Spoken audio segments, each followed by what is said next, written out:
Hola, le habla el pastor Julio Palacios y hoy quiero compartir con ustedes un tema muy importante que creo que muy necesario tocarlo, ¿verdad?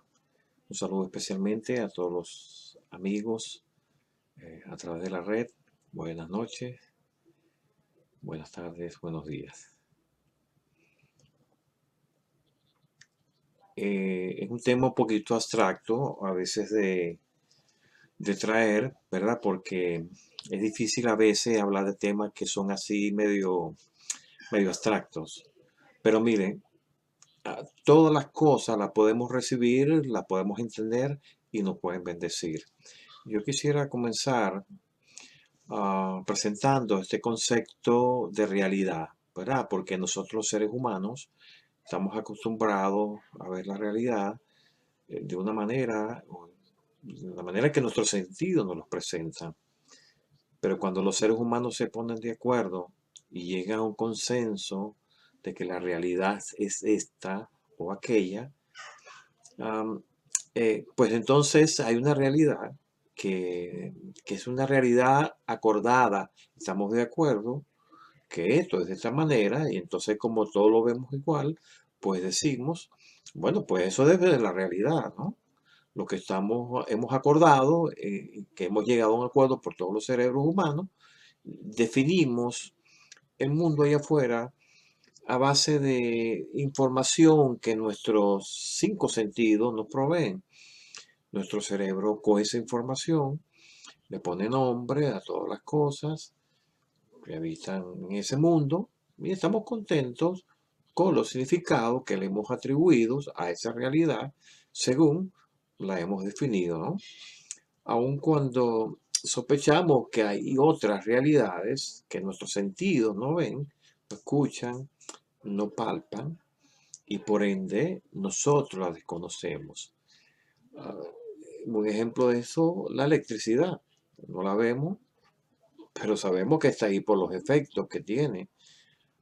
Pero nuestros cinco sentidos no la pueden ver como tal, pueden sentir sus efectos.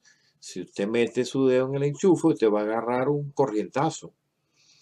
Si yo prendo el interruptor de la luz, pues el cuarto se alumbra. Yo sé que la electricidad existe, pero no la puedo conocer como conozco otras cosas de la realidad, ¿cierto?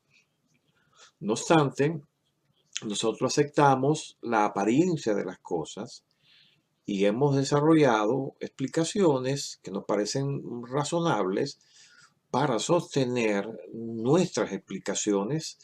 Así que comienzo entonces estableciendo que nosotros construimos un nivel de realidad.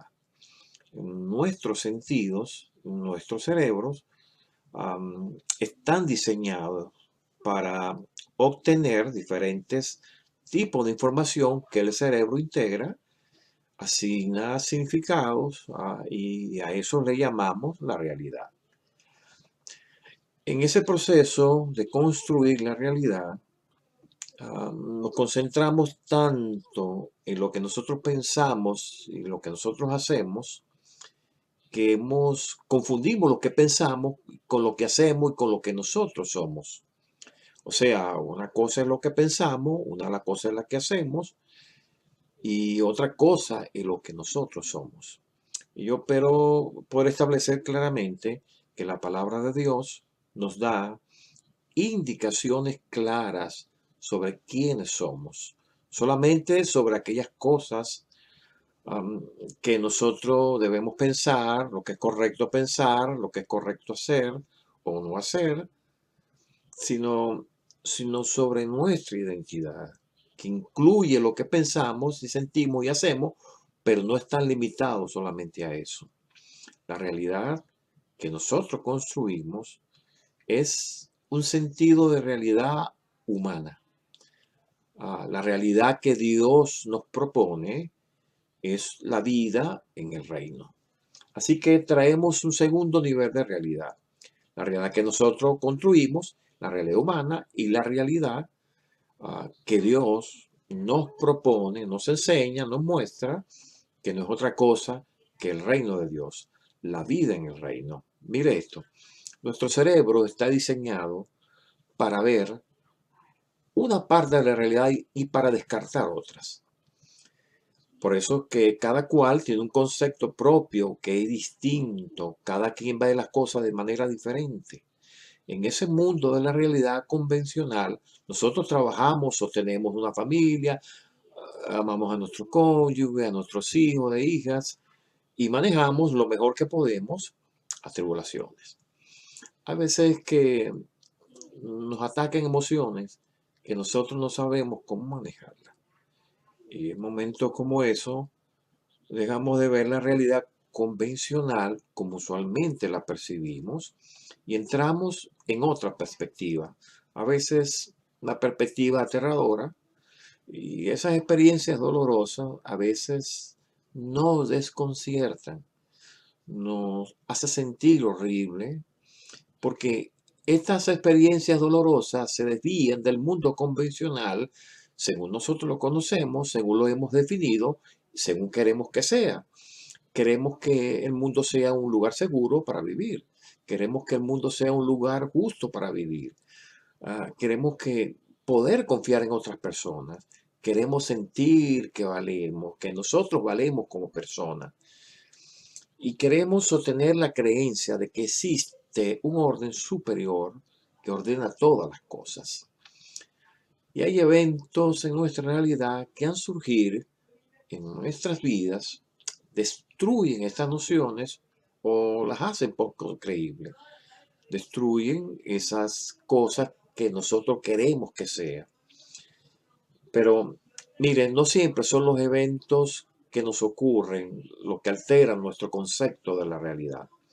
Igualmente nosotros construimos unas narrativas desagradables alrededor de algunas de nuestras experiencias, experiencias que no son en sí desagradables, pero nosotros nos referimos a ellas, articulamos palabras que las hacen ver y las definen como desagradables.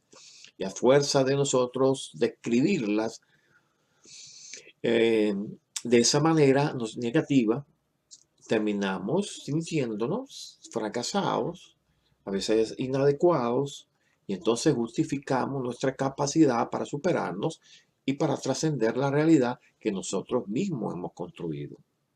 En el libro de Proverbios,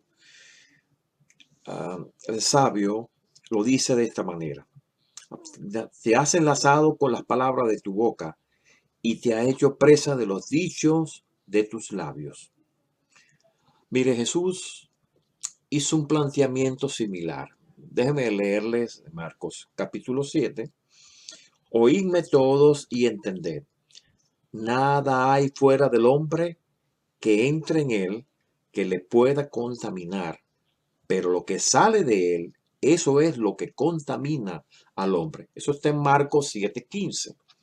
Voy a brincar al verso 22 y 23. Mire cómo sigue diciendo. Porque sale de él, eso es lo que contamina al hombre. Ahora sigue, mire cómo dice. Porque de dentro del corazón de los hombres salen los malos pensamientos, los adulterios, las fornicaciones, los homicidios, los hurtos, las avaricias, las maldades, el engaño, la lascivia, la envidia, la maledicencia, la soberbia, la insensatez. Todas esas maldades y adentro salen, contaminan al hombre. Miren, la realidad es que tendemos a buscar las causas de los problemas afuera de nosotros. Y no me malentiendan, muchas veces estamos afectados por problemas muy serios que nos atacan desde afuera.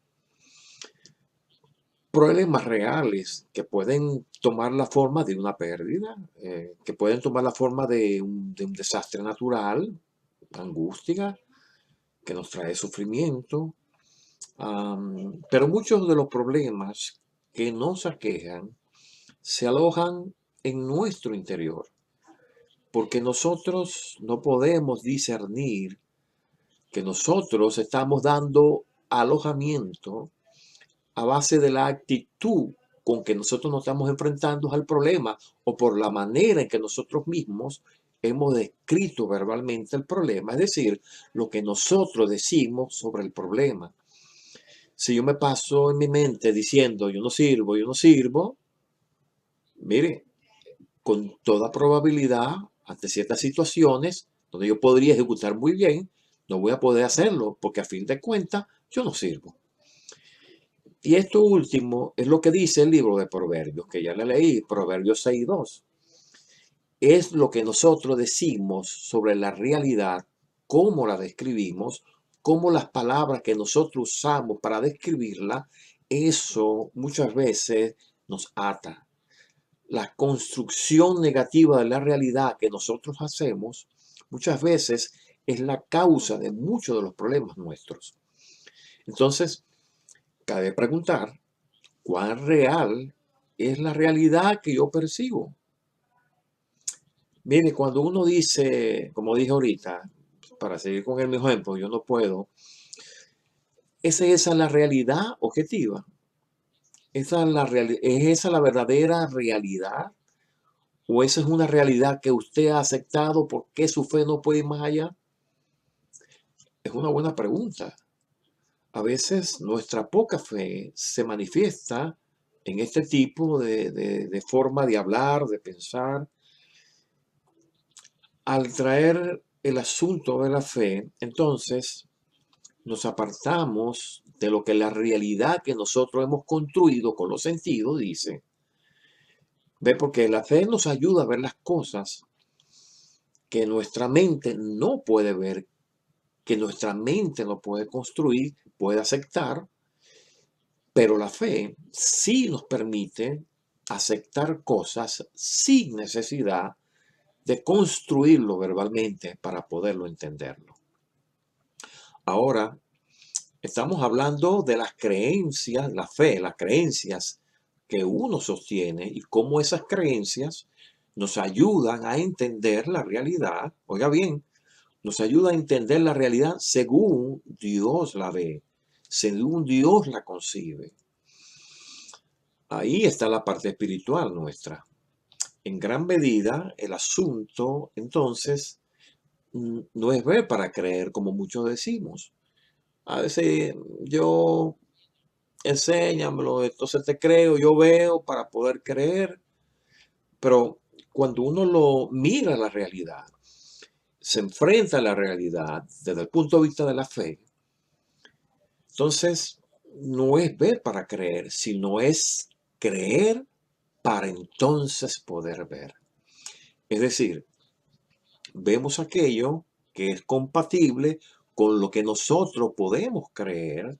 Por ello, la medida de nuestra fe es lo que nos permite ver o no ver la realidad objetiva del reino donde Dios quiere que nosotros vivamos. Tu punto es que en el mundo natural nuestra idea de la realidad está atada a la percepción que tenemos de ella. Pero en la realidad que Jesús vino a mostrarnos, es decir, el reino de Dios, las cosas son muy diferentes. Mire, por ejemplo, la vida en el reino, cuando nos planteamos el sufrimiento de otra persona, cuando lo vemos desde el punto de vista natural, pues tendemos a ponernos nerviosos, ansiosos y a sufrir. Pero cuando lo vemos desde el punto de vista de la fe, nos aventuramos a descubrir que la realidad de esa persona es diferente a la nuestra, pero que Dios también habita allí. Servir a esa persona requiere que dejemos de ver el mundo como nosotros lo percibimos, en nuestro mundo natural, para poder adentrarnos en el mundo de la otra persona, como él o ella lo ve. Entonces, cuando realizamos que hay muchas maneras de ver y entender la realidad y que la nuestra no es la única, al preguntarnos quién es esta persona que está sufriendo, nos obligamos a percibir a la otra persona y a entender esas otras maneras de ver la realidad, sabiendo que Dios habita en la construcción de la realidad de ese ser humano que ha hecho y que es distinta a la que yo he construido. Y ahora nuestro mundo se hace más grande porque incluimos a las otras personas. Todo esto es bueno, Pero cuando podemos percibir el sufrimiento de Jesucristo en la cruz, oiga, entonces podemos discernir el significado que tiene para la percepción nuestra sobre nuestra realidad. Entendemos que la situación que enfrentamos ahora, oiga, en Cristo pueden admitir posibilidad de libertad, posibilidad de aceptación, de compasión, de sabiduría, que no podían ocurrir en nuestra definición convencional, natural de la realidad. Mire como lo dijo el apóstol Pablo. De veras que es sabiduría del cielo. Mire como lo dijo el apóstol. Mire, pero el hombre natural no percibe las cosas que son del Espíritu de Dios porque para él son locura y no la puede entender porque han de discernirse espiritualmente. En cambio, el espiritual juzga todas las cosas, pero él no es juzgado de nadie. ¿Quién conocerá la mente del Señor? ¿Quién le instruirá? Mire cómo termina diciendo. Mas nosotros tenemos la mente de Cristo. Concluye entonces diciendo que la construcción que nosotros hacemos de la realidad y en particular la construcción que hacemos sobre nuestra propia identidad, es decir, sobre quién soy yo, encuentra una contestación cuando aceptamos lo que Dios dice sobre nosotros. En el pasaje anterior, por ejemplo, que le acabo de leer del apóstol Pablo, la palabra de Dios establece que nosotros tenemos la mente de Cristo. Pero yo pregunto, cuántos de nosotros estaríamos dispuestos a aceptar que nosotros tenemos la mente de Cristo? No obstante, digo yo, independientemente de la medida de nuestra fe, la realidad es que Dios dice esto sobre nosotros. Y al hacerlo, nos está invitando a una vida basada en la fe en Jesucristo como nuestro Señor y Salvador. La fe entonces no es un concepto teológico, sino una realidad de la vida del reino, que es la gran invitación que Jesús nos hace a nosotros. Ya no basamos nuestras decisiones en la realidad que nuestro sentido ha construido, sino que la basamos en las nociones eternas sobre la realidad que nuestra fe instala en nuestros corazones. Lo repito de una manera diferente, lo voy a decir de otra manera. Mire, la fe es la manera a través de la cual recibimos la información espiritual que nos ayuda a construir una realidad particular que se llama la vida en el reino. Así que la fe es la manera a través de la cual nuestro espíritu entiende y construye la realidad. En el Nuevo Testamento encontramos un acontecimiento similar. Había un Saulo de Tarse, fariseo, intelectual, perseguidor de los cristianos, que salió hacia Damasco en su última incursión contra de los cristianos, pero ese día, en ese camino a Damasco, se le apareció Jesús en medio con una luz muy brillante y lo tumbó de su caballo. Los ojos naturales de Pablo o de Saulo habían sido cegados por esa luz, dejaron de funcionar, y en ese mismo momento este hombre pudo ver una nueva realidad, vio a Jesucristo. Y fue cuando lo pudo ver. Y cuando 3 días más tarde las escamas cayeron de sus ojos naturales, dejó de ser Saulo y se convirtió en Pablo, un hombre nuevo, una nueva identidad que veía ahora la realidad de una manera diferente. Nuestra experiencia de fe nos hace ver la realidad en forma distinta. A veces tenemos dificultades para discernir la presencia del Espíritu Santo hablando en nuestra vida. Estamos bombardeados por sensaciones, percepciones, circunstancias que a veces nos confunden y que a veces compiten con situaciones sobre la vida en el reino. Déjeme decirle algo sobre esto. En mi opinión, las fuerzas del mal no andan solamente persiguiendo visible y explícitamente a cada uno de nosotros.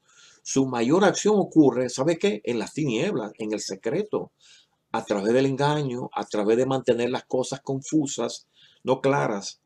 ¿Y sabe cuál es su escondite preferido? El ego del ser humano.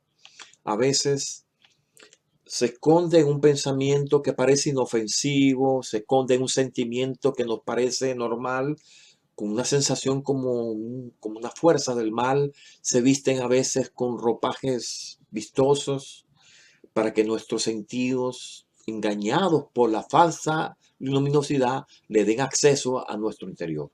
De esa manera entra en nuestro interior los estorbos que impiden que podamos discernir la presencia del Espíritu Santo.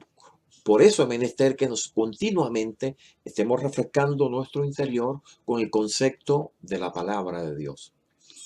Y mire cómo lo dice la Biblia Escritura, porque la palabra de Dios es viva y eficaz, y más cortante que una espada de dos filos, y penetra hasta partir el alma y el espíritu, las coyunturas y los tuétanos, y discierne los pensamientos y las intenciones del corazón.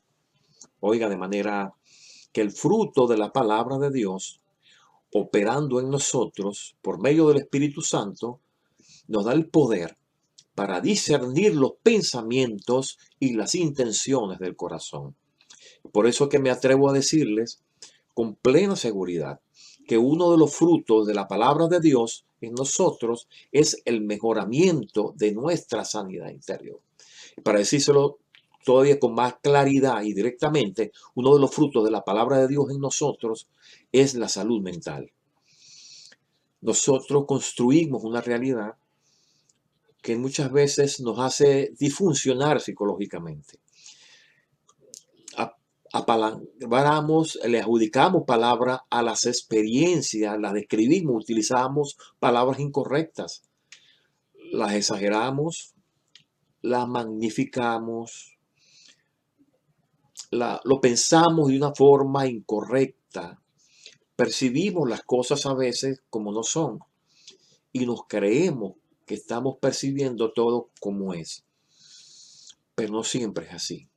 Pero la palabra de Dios nos ayuda a corregir esa percepción y la presencia del Espíritu Santo en nuestras vidas nos ayuda a construir una realidad natural basada en principios eternos. Así que esto, el concepto de realidad, entonces, la palabra de Dios es una manera adicional y yo diría superior que tenemos para nosotros vivir la vida en una forma plena, basada en los principios de lo que somos, de lo que es la palabra de Dios del Señor. Bueno, se me acabó el tiempo. Me despido. Hasta la próxima oportunidad. Que Dios le bendiga. Yo soy el doctor Julio Palacio, desde la ciudad de Filadelfia, Pensilvania. Muy buenas noches, muy buenos días, muy buenas tardes.